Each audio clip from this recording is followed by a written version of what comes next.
Everyone, कैसे हो? स्वागत है आपका हमारे यूट्यूब चैनल आके कोचिंग सेंटर में। जैसा कि हमने कल पढ़ा था 5 उपभाषाएं और 17 बोलियां, और उसके बाद हमने देखा था कि हिंदी शब्द की व्युत्पत्ति कैसे हुई। आज ही हम जो 17 बोलियां जो पढ़ी थी हमने, उन्हीं डिटेल से एक एक करके पढ़ते हैं। चलिए स्टार्ट करते हैं आज की क्लास। हेडिंग डालना,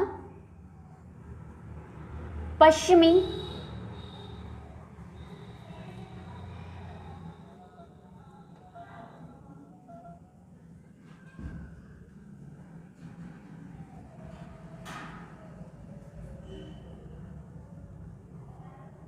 पश्चिमी हिंदी। पहले हम देखते हैं कि पश्चिमी हिंदी में 5 बोलियां आती हैं, उन्हें एक एक करके पहले पश्चिमी हिंदी की पढ़ते हैं। क्लियर है? पहले हम देखते हैं, पहली है खड़ी बोली।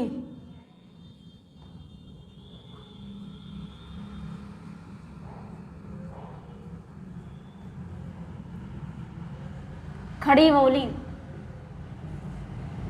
पहले खड़ी बोली जो कि उत्तरी शोर सैनी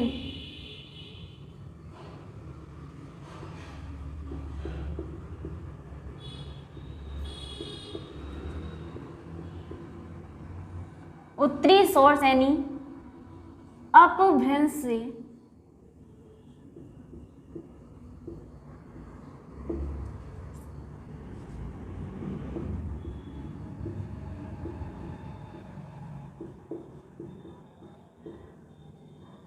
अपभ्रंश विकसित है।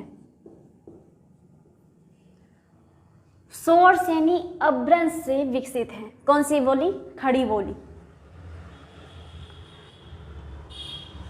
नेक्स्ट है संस्कृत निष्ठ। ऐसे कर लेना, संस्कृत निष्ठ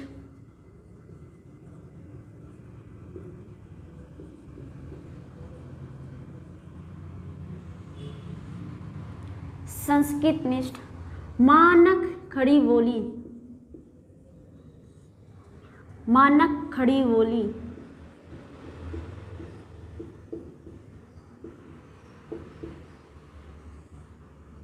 खड़ी बोली संस्कृत निष्ठ मानक खड़ी बोली को हमने किस में दर्जा दिया? राजभाषा हिंदी में।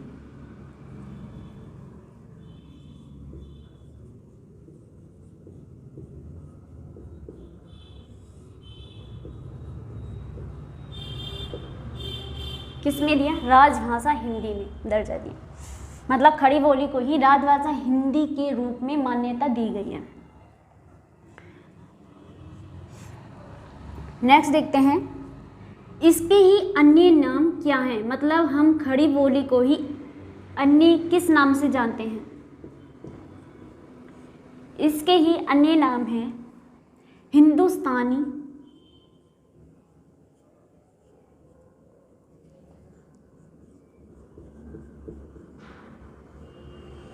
हिंदुस्तानी, सर हिंदी,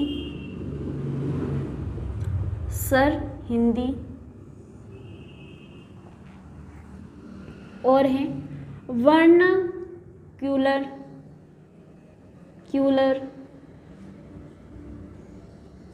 वर्नाक्यूलर आदि।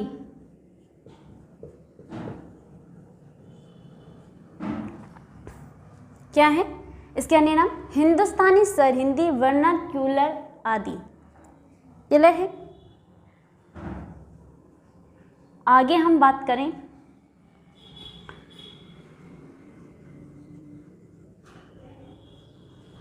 कि क्षेत्र में ये कहाँ कहाँ बोली जाती है, कि क्षेत्र में ये कहाँ कहाँ बोली जाती है। क्षेत्र में बोली जाती है मेरठ, सहारनपुर,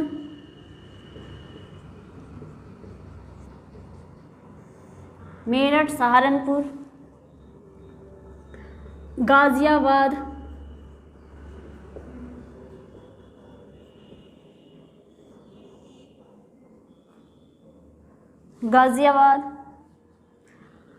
हापुड़,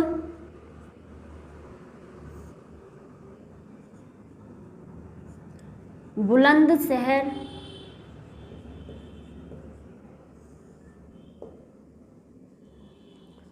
बुलंदशहर,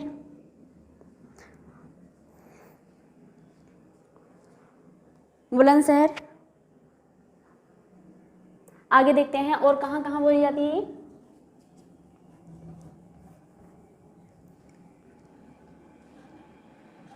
बुलंदशहर,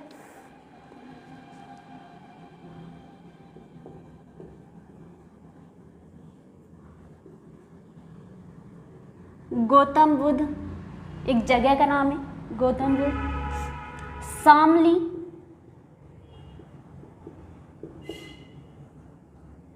शामली। मुजफ्फरनगर,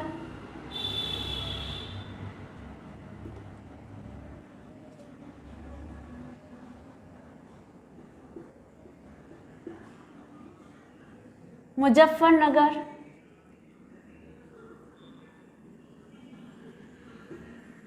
बिजनौर,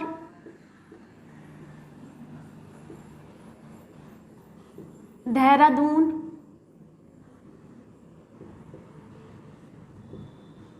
बिजनौर, देहरादून। रामपुर, मुरादाबाद,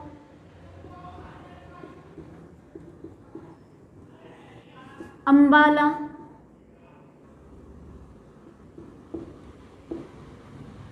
आदि में बोली जाती है।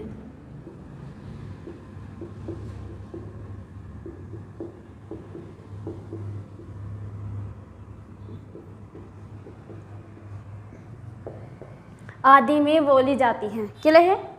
इसके ही अन्य नाम है हिंदुस्तानी, सर हिंदी, वर्नाक्यूलर आदि। क्षेत्र में ये मेरठ, सहारनपुर, गाजियाबाद, हापुड़, बुलंदशहर और गौतम बुद्ध, शामली, मुजफ्फरनगर, बिजनौर, देहरादून, रामपुर, मुरादा, अंबाला आदि क्षेत्र में हमारी खड़ी बोली भाषा बोली जाती है।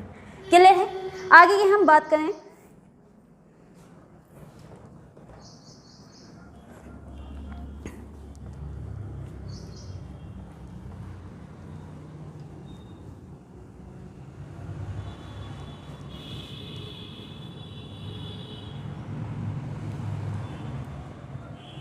आगे के हम पॉइंट की बात करें,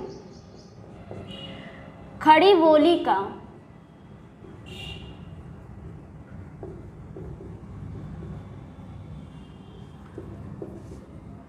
सबसे अधिक विकास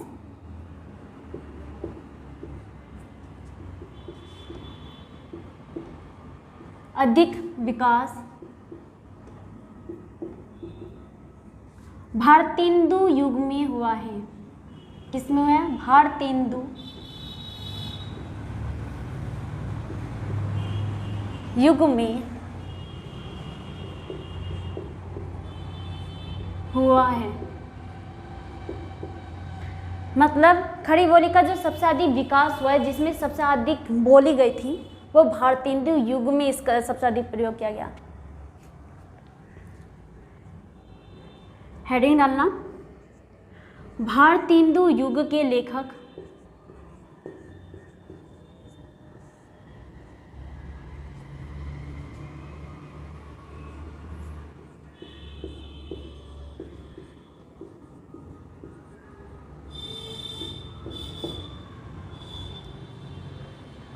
भारतेंदु युग के ही लेखक कौन थे हमारे? अयोध्या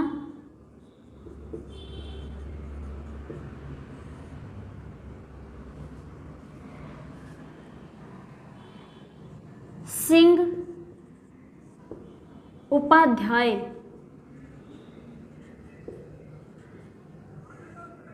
कौन थे?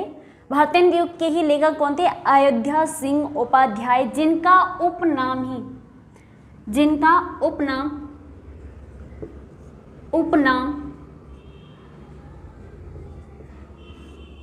हरियोध है।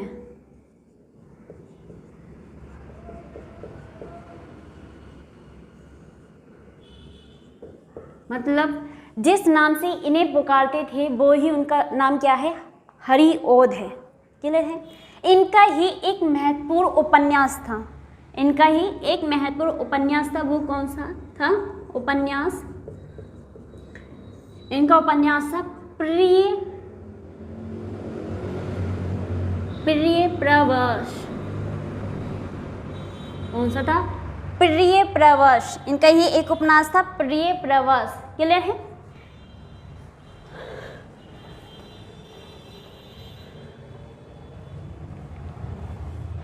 इस प्रिय प्रवश को खड़ी बोली का प्रथम महाकाव्य भी कहा जाता है। इनके ही उपन्यास को क्या कहा जाता है? ये एग्जाम में ज़्यादातर क्वेश्चन पूछा जाता है कि खड़ी बोली का प्रथम महाकाव्य क्या है।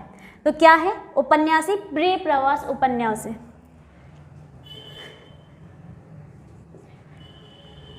खड़ी बोली का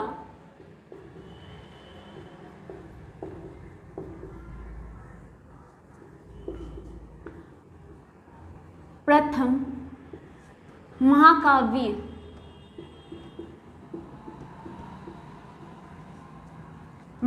क्या है? प्रिय प्रवश।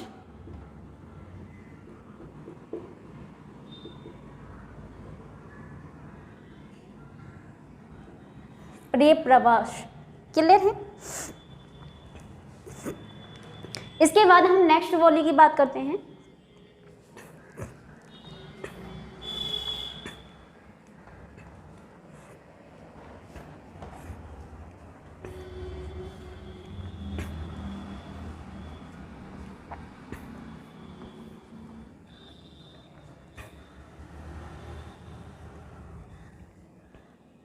नेक्स्ट बोली आती है हमारी दूसरी, ब्रज भाषा।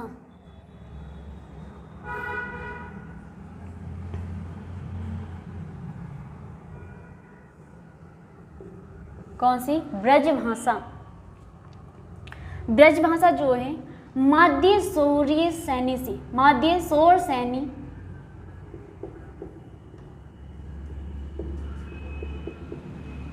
शौर सैनी अपभ्रंश से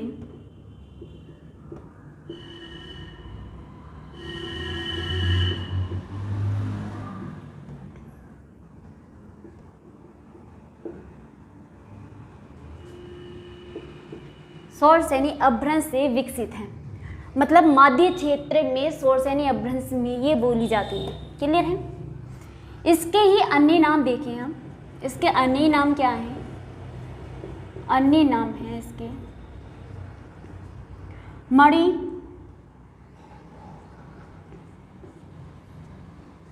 माधुरी, नागभाषा।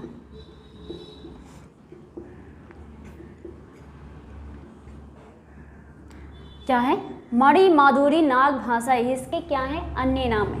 क्लियर है? इसमें आगे की बात करें, डॉक्टर जॉर्ज गिरियसन ने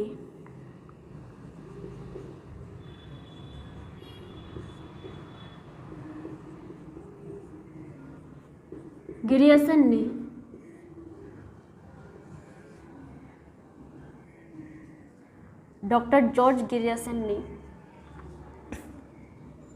ब्रज भाषा को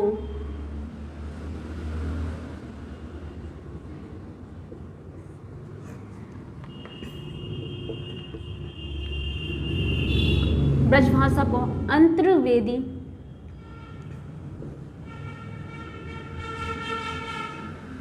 कहा। क्या कहा? डॉक्टर जॉर्ज गिरियसन ने, जिन्होंने ही हमारे 5 उपभाषा और 17 बोलियों में वर्गीकरण किया किसी हिंदी को, डॉक्टर जॉर्ज गिरियसन ही ब्रज भाषा को अंतर्वेदी कहा। अंतर्वेदी ही किसे कहते हैं? 2 नदियों के बीच के देश को या जगह को क्या कहा जाता? अंतर्वेदी कहा जाता है। मतलब जो नदियों के जो बीच का भाग है गंगा यमुना के, उसके आसपास क्षेत्र में जो व्यक्ति या लोग रहते हैं वो ब्रज भाषा बोलते थे, इसलिए ही ब्रज भाषा को अंतर्वेदी कहा। क्लियर है?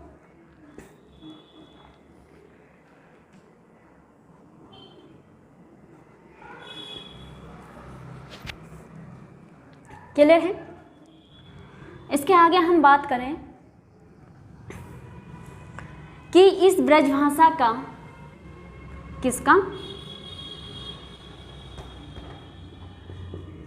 कि ब्रजभाषा का केंद्र क्या है।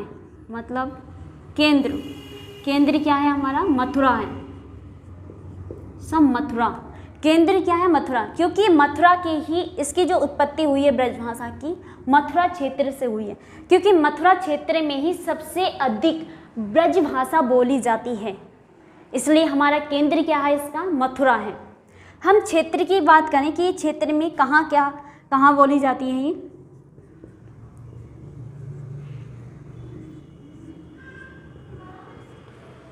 क्षेत्र में मथुरा, आगरा, मथुरा, आगरा, अलीगढ़,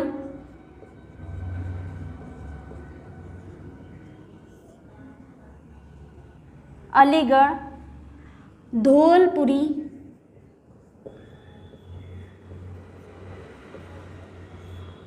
धौलपुरी, धौलपुरी थोड़ा ऊपर लिख लेते हैं, शायद दिखाई नहीं दे रहा हो आपको।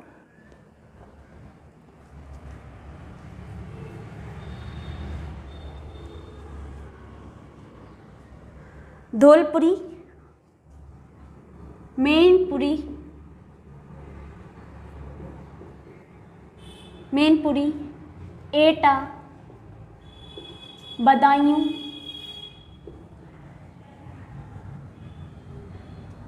बदायूं,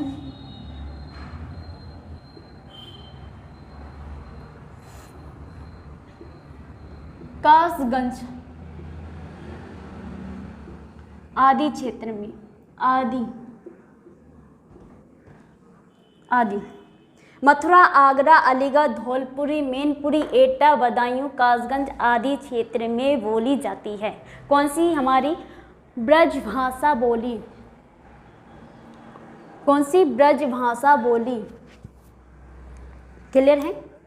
डॉक्टर जॉर्ज ग्रियर्सन ने ब्रजभाषा को अंतर्वेदी कहा। अंतर्वेदी किसे कहते हैं? दो नदियों के बीच की जगह या देश को जहाँ बोली मतलब जहाँ व्यक्ति रहते हैं उसे क्या कहते हैं? अंतर्वेदी कहते हैं। केंद्र है मथुरा, क्योंकि मथुरा में ही ब्रजभाषा की उत्पत्ति हुई है। फिर है क्षेत्र, मथुरा, आगरा, अलीगढ़, धौलपुरी, मैनपुरी, एटा, बदायूं, कासगंज आदि क्षेत्र में ब्रजभाषा बोली जाती है। क्लियर है? आगे हम पॉइंट की बात करें,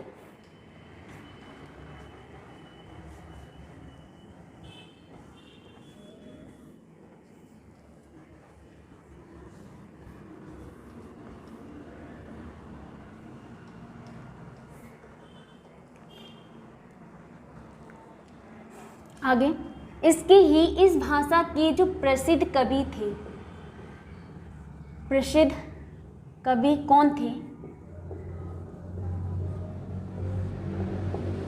इसके प्रसिद्ध कवि थे रहीमदास,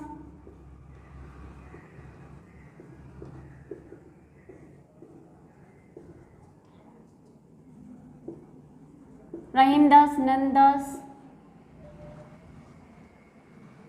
और तुलसीदास।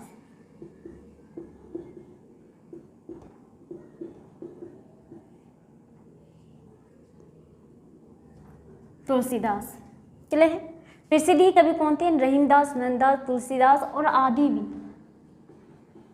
और भी थे जो एग्जाम के पॉइंट ऑफ व्यू से जो क्वेश्चन बन सकता है यहाँ से बन सकता है, इसलिए मैं पॉइंट ऑफ व्यू से, लेकिन है तो और भी, लेकिन जो एग्जाम में पॉइंट ऑफ व्यू से आ सकता है ये है रहीमदास, नंददास, तुलसीदास। तुलसीदास के ही दो रचनाएं थी।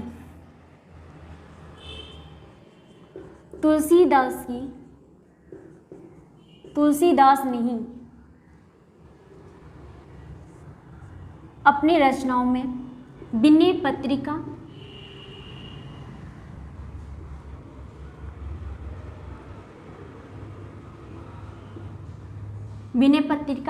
और रसगान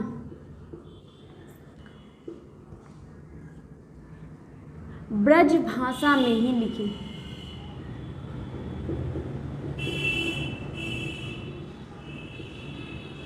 ब्रज भाषा में लिखी। क्लियर है? तुलसीदास ने ही विनय पत्रिका और रसगान जो इनकी रचनाएं थी ब्रज भाषा में ही इनको लिखी। और हम ब्रज भाषा की और बात करें आगे पॉइंट की एग्जाम के पॉइंट ऑफ व्यू से जो बन सकते हैं क्वेश्चन। नेक्स्ट है असम में ब्रज भाषा को किस नाम से जाना जाता है? ब्रज भाषा को किस नाम से जाना जाता है? असम में इसे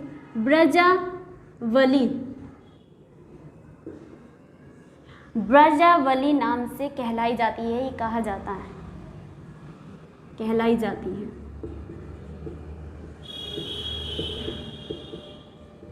किस नाम से? ब्रजावली। और बंगाल में ही इस भाषा के नाम से दूसरी भाषा का नाम पड़ा, क्या पड़ा? मतलब बंगाल में इस भाषा के नाम पर, ब्रज भाषा के ही नाम पर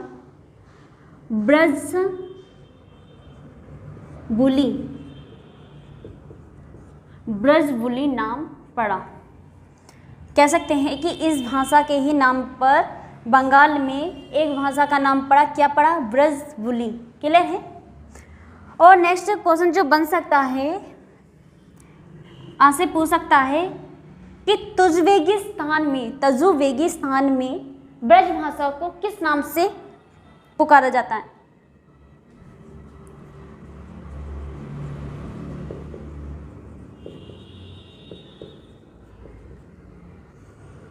स्थान में ब्रज भाषा को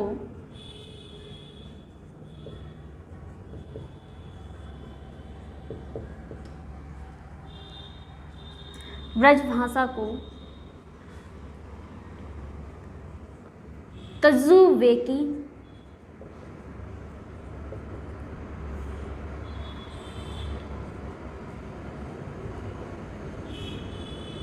ब्रज भाषा कहते हैं, तजुवेकी ब्रज भाषा कहते हैं। क्लियर है? असम में ब्रज भाषा को ब्रजावली कहते हैं, ब्रजवली नाम से पुकारते हैं। और बंगाल में ही इस ब्रज भाषा के नाम पर ही दूसरी भाषा का नाम पड़ा, ब्रजबुली। और तजुवेगिस्तान में ब्रज भाषा को ही हम तजुवेकी ब्रज भाषा कहते हैं। अगर आपसे क्वेश्चन आ सकता है कि तजुवेकिस्तान में ब्रज भाषा को किस नाम से पुकारते हैं, तो क्या उसमें ऑप्शन होगा तजुवेकी ब्रज भाषा। क्लियर है? अब नेक्स्ट बोली को देखते हैं।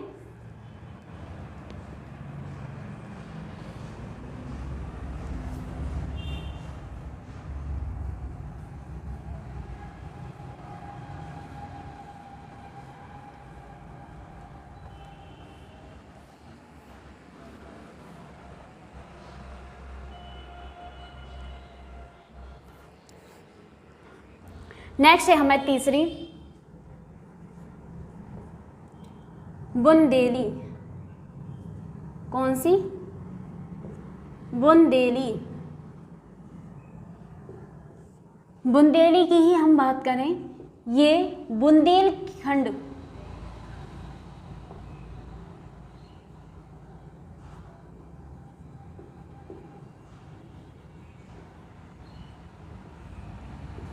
क्षेत्र में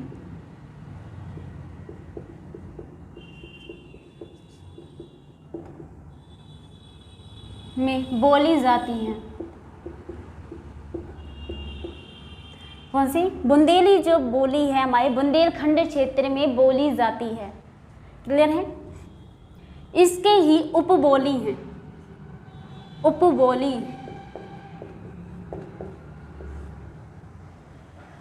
उपबोली किसे कहते हैं? जो हमारी भाषा ये बोली होती है उसके ही सहायक में जो प्रयोग होती हैं और बोलियां, उन्हें ही क्या कहते हैं? हम उपबोली कहते हैं।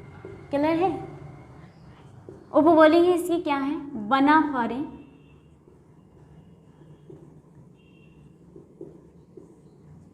पवारी, गठोरी,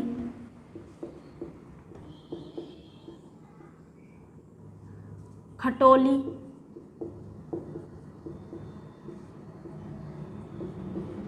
मनाली आदि।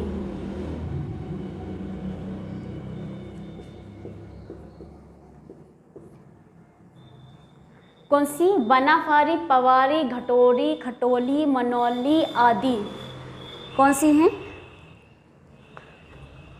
बनाफारी, पवारी, घटोरी, खटोली, मनौली आदि। आदि क्षेत्र आदि ही इसकी क्या है? बोलियां हैं, उपबोली।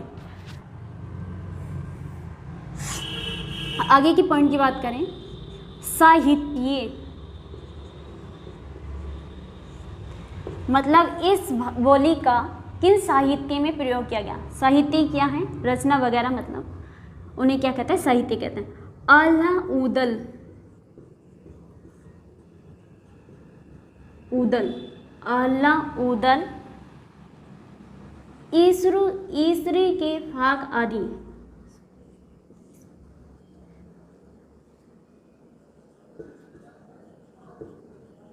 फाग आदि में प्रयोग किया जाता है। किया जाता है किसमें? हमारे साहित्य क्या है? आला उदल ईसु के फाक आदि में इस बोली का प्रयोग किया जाता है। क्लियर है? आगे हम देखें पॉइंट के,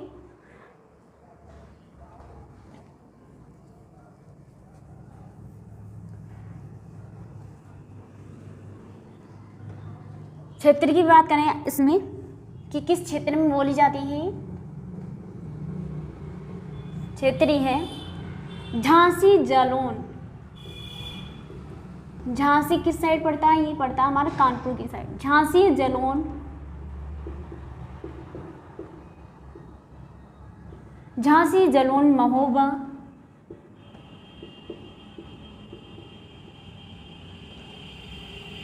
हमीरपुर,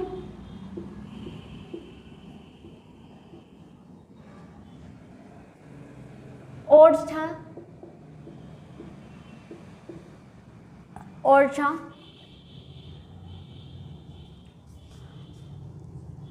ग्वालियर आदि किन क्षेत्र में बोली जाती है? झांसी, जालौन, महोबा, हमीरपुर, ओरछा, ग्वालियर आदि क्षेत्र में ये बोली बुंदेली बोली बोली जाती है। क्लियर है? नेक्स्ट हम बात करें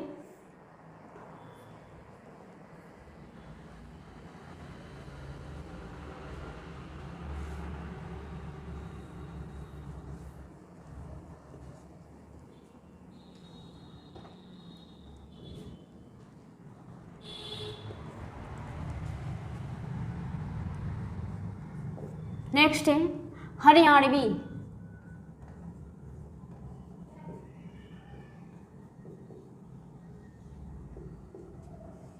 कौन सी है? हरियाणवी। हरियाणा की बात करें हम, ये पश्चिमी शोरसेनी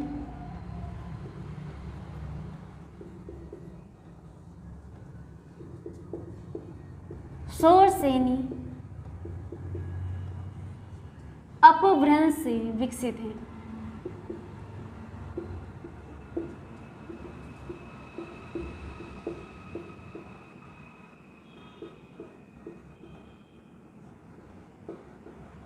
किससे है? हरियाणवी जो है हमारी पश्चिमी शोरसेनी अपभ्रंश से विकसित है। मतलब जो शोरसेनी अपभ्रंश है उसमें पश्चिमी क्षेत्र में हरियाणवी बोली बोली जाती है, वहां से ही विकसित है।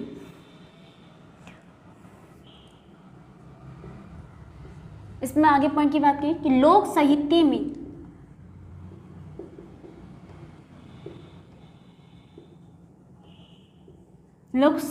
में इसका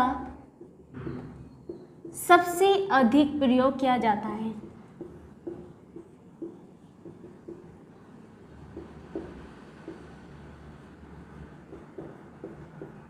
अधिक प्रयोग किया जाता है।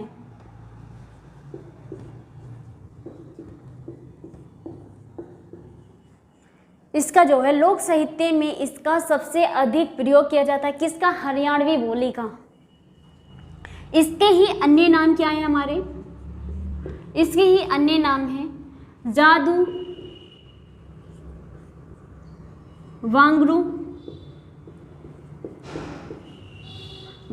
वांगरू, देसाणी, तेसाड़ी आदि।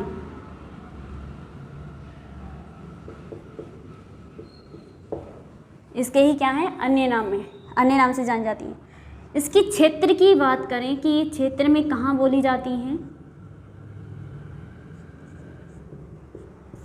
क्षेत्र में हरियाणा क्षेत्र में ये बोली जाती है, हरियाणा।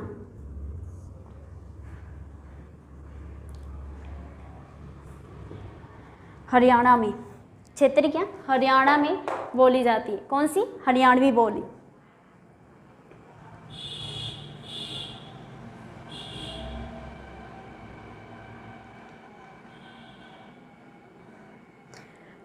हो गया। नेक्स्ट की हम बात करें,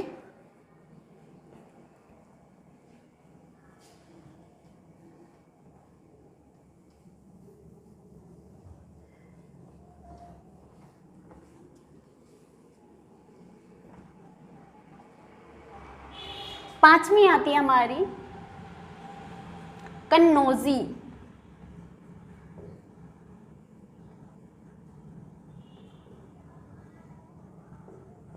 कौन सी आती है, कन्नौजी। कन्नौजी की हम बात करें कि ये ब्रज भाषा से, ब्रज भाषा से मिलती जुलती है,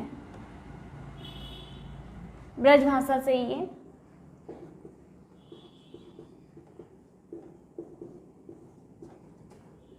मिलती जुलती है।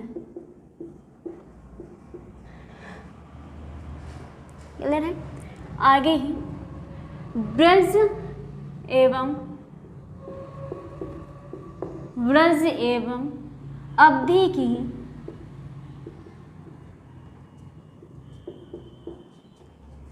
संधि स्थली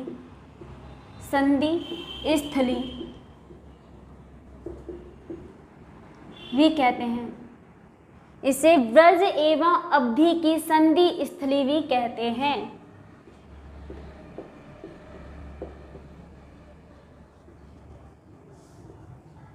सॉरी, क्या कहते हैं, ब्रज एवं अवधि की संधि स्थली भी कहते हैं, क्योंकि ब्रज एवं अवधि से ही मिलकर हमारी कन्नौजी बोली बनी। ठीक है। इसमें हम क्षेत्र की बात करें, किस क्षेत्र में बोली जाती है, ये बोली जाती है हमारी इटावा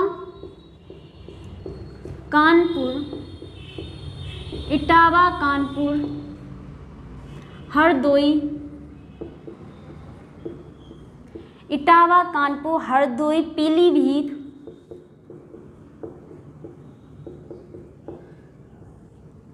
इटावा कानपुर पीलीभीत, शाहजहांपुर,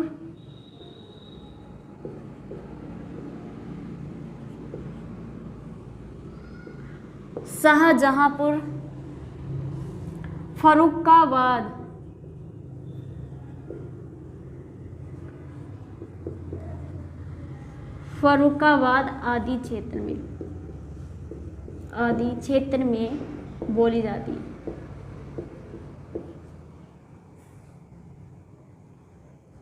किसमें, ये क्षेत्र में इटावा कानपुर हरदोई पीलीभीत शाहजहांपुर फर्रुखाबाद आदि क्षेत्र में बोली जाती है। हमारी पश्चिमी हिंदी में 5 बोलियां आती हैं। कौन सी आती है, खड़ी बोली, ब्रजभाषा, बुंदेली, कन्नौजी और कौन सी आती है, हरियाणवी, जो कि 5 हमने डिटेल से पढ़ लिया, किस किस क्षेत्र में किस किस के अन्य नाम है। क्लियर है। आज के लिए बस इतना ही, फिर कल मिलेंगे इससे ही आगे वाली वीडियो में अगली ही बोलियों के साथ। Thank you.